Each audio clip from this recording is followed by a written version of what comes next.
Nama saya Friza Sarah Kennedy, NPM 19411028. Saya akan menjelaskan tentang peer-to-peer lending atau yang disingkat sebagai P2P lending.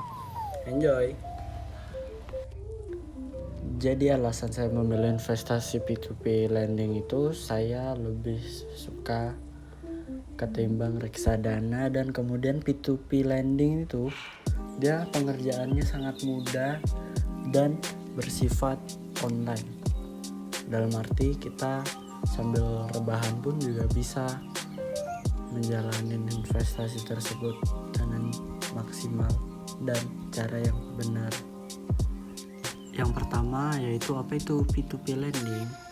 Peer-to-peer lending adalah praktek atau metode memberikan pinjaman uang kepada individu atau bisnis dan juga sebaliknya untuk keperluan individu atau bisnisnya orang tersebut. Pada dasarnya, sistem P2P lending ini sangat mirip dengan konsep marketplace online yang menyediakan wadah sebagai tempat pertemuan antara pembeli dan penjual. Ini adalah logo dari P2P lending. Contohnya seperti ini. Sebagai pinjaman, yang perlu Anda lakukan hanya mengunggah semua dokumen yang dibutuhkan untuk mengajukan pinjaman secara online yang relatif cepat prosesnya. Di antaranya merupakan dokumen berisi laporan keuangan dalam jangka waktu tertentu dan juga tujuan Anda dalam pinjaman tersebut. Itu pengertian sebagai peminjam. Sebagai pendana, nantinya Anda akan memiliki akses untuk menelusuri data-data pengajuan pinjaman dari dashboard yang telah disediakan. Anda juga telah bisa pastinya melihat semua data mengenai setiap pengajuan pinjaman, terutama data relevan mengenai si peminjam seperti pendapat, riwayat keuangan, tujuan peminjaman, bisnis, kesehatan, atau pendidikan, beserta alasan dan sebagainya. Jika Anda memutuskan untuk mendanai pinjaman tersebut, Anda bisa langsung mendistribusikan sejumlah dana setelah melakukan deposit sesuai tujuan Anda.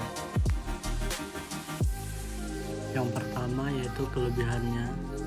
Bagi peminjam, salah satu manfaat besar dari P2P lending adalah suku bunga yang rendah dibandingkan dengan suku bunga yang ditetapkan oleh lembaga resmi, misalnya bank. Sebaliknya, sebagai pinjaman pribadi, mungkin memiliki tingkat bunga antara 12-20% dari lembaga keuangan. Itu pun masih lebih rendah ketimbang tagihan kartu kredit. Sedangkan pinjaman dari P2P lending memiliki suku bunga yang lebih rendah. Yang kedua, kelebihannya yaitu proses pengajuan pinjamannya tidak seformal ketika mengajukan pinjaman di lembaga keuangan seperti bank. Prosesnya jauh lebih cepat dan mudah.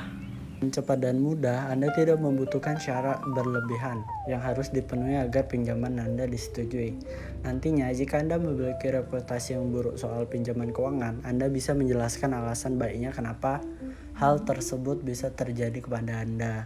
Anda juga bisa mengajukan pinjaman untuk tujuan ataupun alasan selama ada orang yang akan mengalokasikan uangnya.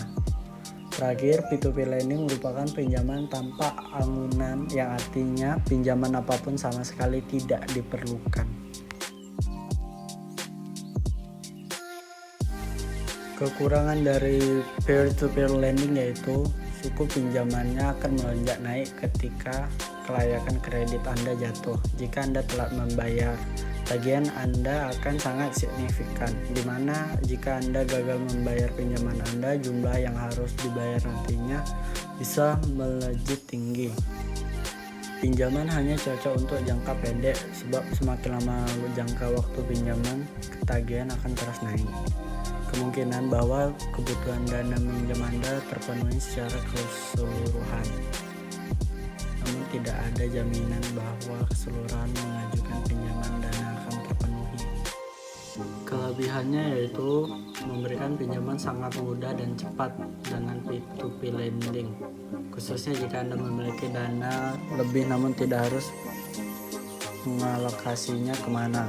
Suku bunga pinjaman yang diterima Anda juga memiliki nilai yang signifikan, sehingga memiliki keuntungan, serta memberikan pinjaman melalui sistem. Ini akan memudahkan Anda untuk mendiversifikasi pendanaan, hingga memperbesar kesempatan Anda untuk meraup keuntungan yang lebih besar. Kekurangannya, jika Anda mengalokasikan dana melalui P2P lending, Anda tidak bisa menarik uang yang Anda danai kapanpun Anda mau, seperti menyetor uang ke bank. Lalu kemungkinan bahwa si peminjam akan gagal dalam mengembalikan uang pinjamannya, hingga dana yang Anda pinjamkan bisa lenyap. Number 1, menyediakan akses mudah terhadap pinjaman. Kedua, sebagai alat satu pemasaran untuk membantu bisnis Anda. Ketiga, quick funding. Keempat, diversifikasi pengalokasi dana. Kelima, membantu pertumbuhan UMKM di Indonesia. Sekian dari penjelasan saya. Jika ada kesalahan mohon dimaafkan. Jangan lupa like, comment, subscribe. Thank you.